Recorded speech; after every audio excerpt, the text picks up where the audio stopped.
Fast 38 plus P and 357 loads with less recoil. Guy Miner here from UltimateReloader.com. Today we're going to be talking about some 38 plus P loads and some 357 Magnum loads. We're going to be getting into the Berry's bullets, about some considerations for using Berry's plated bullets, some quick facts on this bullet today, this 125 grain bullet, advantages of this thick plate 125. We're going to talk about my loading setup on the Lyman All-American 8. It's a big turret press that I use quite a bit. About the loads, which is a light bullet load with good velocity from both the 38 plus P and the 357 Magnum. Talk about the chronograph results we got and come to some conclusions. So let's get to it. About Berry's bullets. Berry's has been around since 1961, and frankly, I don't remember a time when I couldn't find Berry's bullets somewhere available. They've been an inexpensive alternative jacketed bullets for me for a long time. They have over 60 different types of plated bullets for both handgun and rifle applications. And Berry's also offers a lot of other reloading products like ammo boxes, and we've also done a story on their brass tumbler, which you can take a look at. So some considerations when working with plated bullets. And if you want more detailed info, you can check out Gavin's earlier video comparing plated bullets with jacketed bullets. These are copper plated. That's not jacketed. It's different. It looks a lot like a jacketed bullet, but they start with a lead slug, Berry's does, and they plate it with this copper plating. And it's an alternative to either lead bullets or to conventional jacketed bullets. There are some advantages, and those advantages would be mostly for me, they're both a very accurate bullet I've found, and they're far less expensive than jacketed bullets. Also, many times they give you less fouling in the barrel than a lead bullet load will.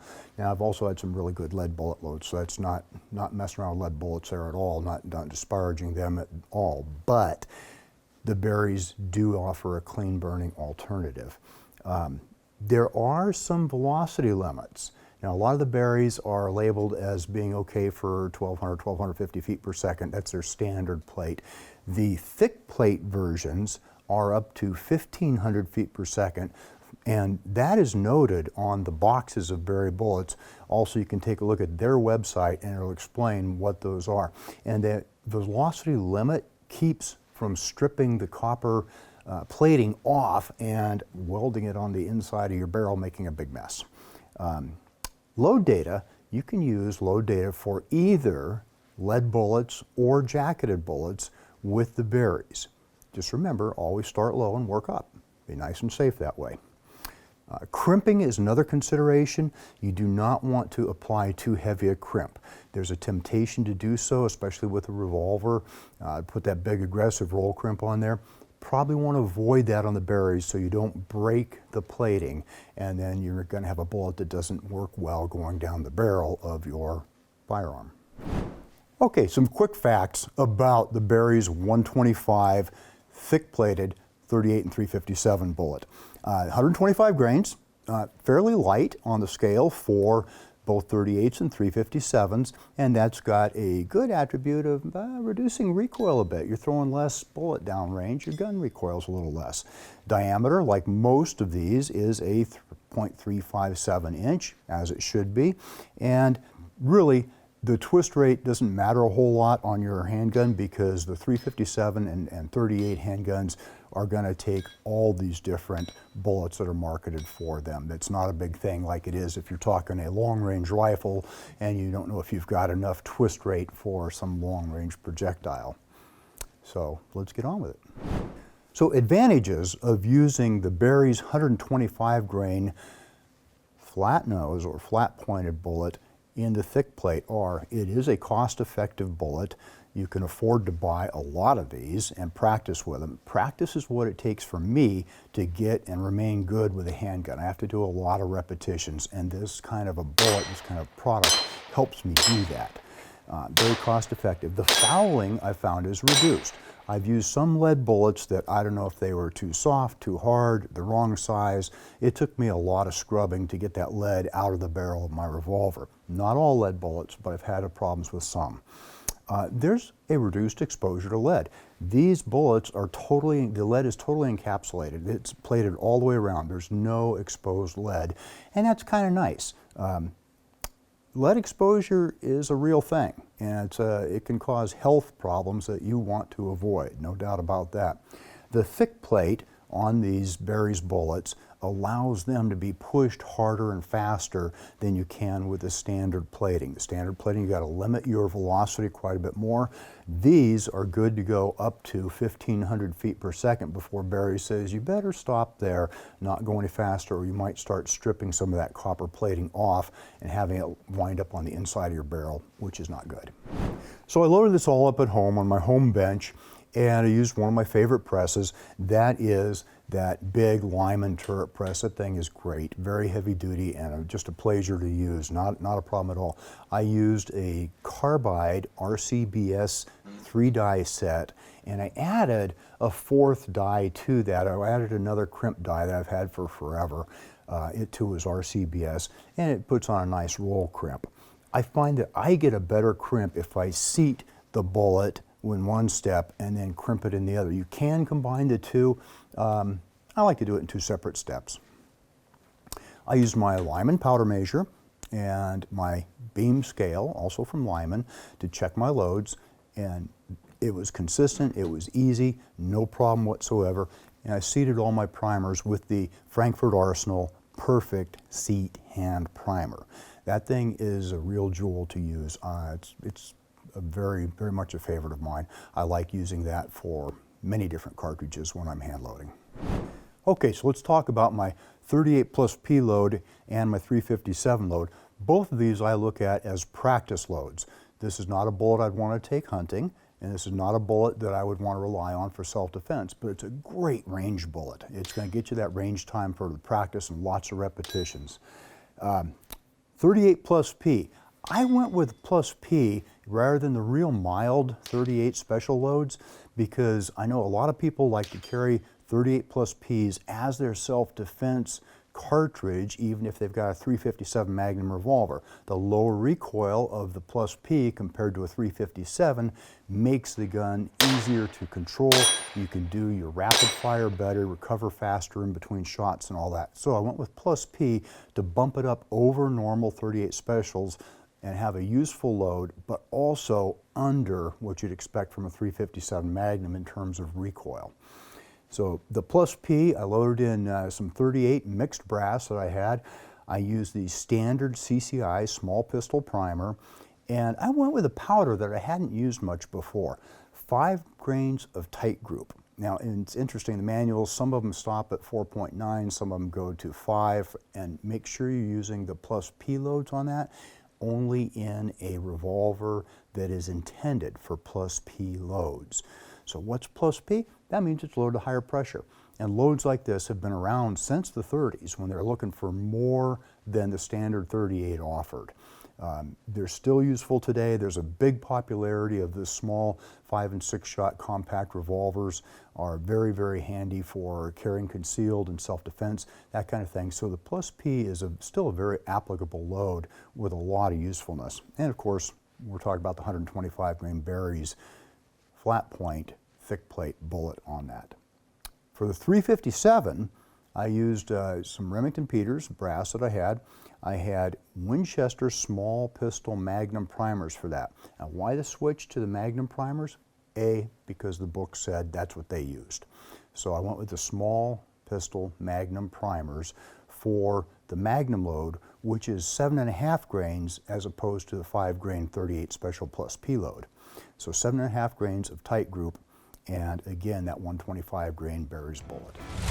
Henry.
So we went out to our industrial yard to shoot these, and then also some more just in front of the shop here. Kind of nice to be able to just walk out of the shop and do some shooting. And we shot these in the Henry revolvers, the 357 revolvers. I also shot them out of Henry's 357 Magnum rifle, which is a real favorite of mine. You'll notice we haven't put anything on it. It's just the way Henry sent it to us, and I thoroughly enjoy shooting it that way. And I also shot them out of my old favorite 357 Magnum Smith & Wesson. It's an old model 19, 2.5 inch. I've had that thing a long time. So shot all these loads out of them, both these loads. And the 38 plus P out of the revolver, you can tell it's a plus P load. It's got just a little bit more snap to it.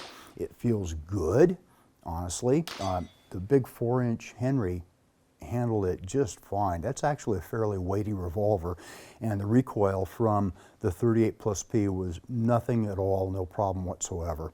So I figure that's a good load for that. It also shot well out of our rifle, and it's funny when you start putting 38 or 38 plus Ps in the rifle, you've got all that extra weight and you've got all that extra barrel, and suddenly there is no recoil to worry about. I mean, okay, it does recoil, but it's like this little tiny touch on your shoulder. It's great. Lots of fun to shoot, accurate, just a real delight. Move up to the 357s and you've got a lot more velocity, particularly out of the rifle. And you get more kick, but still with this load, using the tight group and using the fairly light 125 grain bullet, the recoil isn't bad at all. That one does make more blast, not like using, some of the big Magnum powders, the slow burning Magnum powders. And I didn't notice much of a muzzle flash, however we were shooting them in daylight. There was a lot of fun to shoot with this. I found I really like tight group, and of course I like the Barry's bullets. They are just fine in everything I've ever tried them in. So we get into our velocities on this, and this is from the 4-inch Henry revolver. Average, the plus P load, the 38 plus P, averaged 951.4 feet per second. It had a pretty wide extreme spread of 90.8 and a standard deviation of 31.8. Not bad, not bad for a range load type thing. I like that one.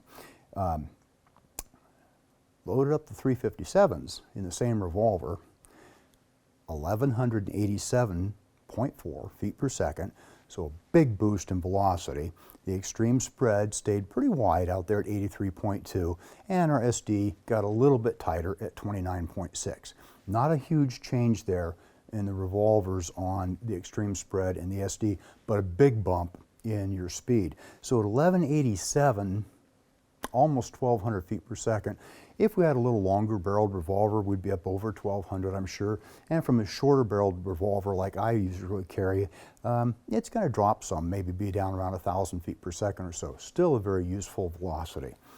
So using the rifle, which is a real favorite of mine, as I mentioned, that is going to get you quite a bit more velocity. With the 38 plus Ps, you're looking at almost 1200 feet per second, 1176.5. That is pretty doggone good out of a 38 plus P load. And our extreme spread was pretty wide, 148.6. Maybe there's something I could do on my hand loading to tighten that up.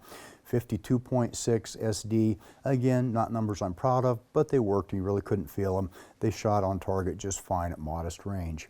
So we went to use the 357s out of the Henry rifle, and we very quickly found out that we were, as I anticipated, above Barry's speed limit for this bullet. They have imposed at 1500 is what they suggest. Keep that load at 1500 feet per second or less, or you're in danger of stripping the copper plating off.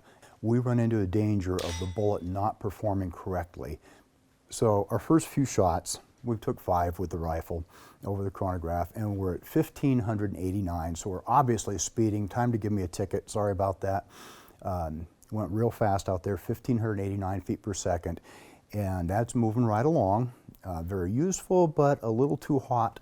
So if I was loading this for the rifle specifically, I would drop that powder charge down just a little bit, slow it down and keep it under, I'd try to drop 100 feet per second off that, get around 1490 or so. keep it under the 1,500 feet per second. What I did like is the extreme spread tightened way up, 51.5, the best we had today, and the standard deviation figure of 16.6 is not half bad. So obviously the load works well, but again, we were pushing the bullet beyond what it's designed to do. And that I did that deliberately to show what happens when you add all that velocity from a rifle. So in conclusion, other than having a lot of fun shooting today, also we found out some things about this bullet and these loads. The thick plate does indeed allow you a 1,500 feet per second velocity, which if you've got a magnum revolver or if you've got a rifle, then that's pretty useful. So that gets you a lot more velocity than a typical 38. I have seen 38 factory loads down around 650 feet per second. Pretty anemic, so this is a whole different world from that. The 38 plus P and of course the 357 were quite a bit warmer than that, and yet they still shot great. These loads that we did today are only recommended for revolvers rated for plus P or magnum ammo or a rifle. Because of the power that they have, they generate more pressure than a standard 38 load does. You want to make sure that your revolver is rated to take plus P ammo or magnum ammunition. These are economical practice loads. This is the kind of thing that you could go sit down with your progressive press, or like I did on a turret press, and crank out a lot of ammunition and go to the range week after week and just burn through it and have a blast and become a much better shot because of all that practice. So I like them for that. There's definitely a need for a load like this in my life. The Berry's bullets also, from just a quick inspection, they claim it, and it seems to be true, they often produce way less barrel fouling than some other bullets will. By the way, hats off to Tight Group here. That is also a very clean burning powder. I like the recoil impulse I saw from it, and the guns have virtually no residue from either powder or bullet. So they came out real nice and clean on this. What I want to know is, are you using Berry's bullets, especially the 125 grain plated bullet? I want to know if you're using it, and if so, what kind of handgun or rifle are you using it in? What kind of results are you seeing? So drop a comment and let's have a discussion. That means it's time to wrap it up. I hope you enjoyed this video. Don't forget to like and subscribe. Also, we're on Facebook, YouTube, Rumble, where we've got unrestricted content, and Instagram. Make sure to follow us on all those channels. Ultimate Reloader also has a commercial solutions division serving law enforcement, the military, and the gun industry. We have some unique capabilities, including a comprehensive suite of recoil testing and evaluation capabilities, trigger profiling, and more. If you're interested in custom rifles like what we build here on the channel, or gunsmithing services, you're going to want to go to rifles.ultimatereloader.com and get on the wait list. If you want to learn lucrative gunsmithing like what I show here on the channel, including building custom rifles and Cerakote plus a whole bunch more, you're going to want to check out the Colorado School of Trades, schooloftrades.edu. Thanks again for watching.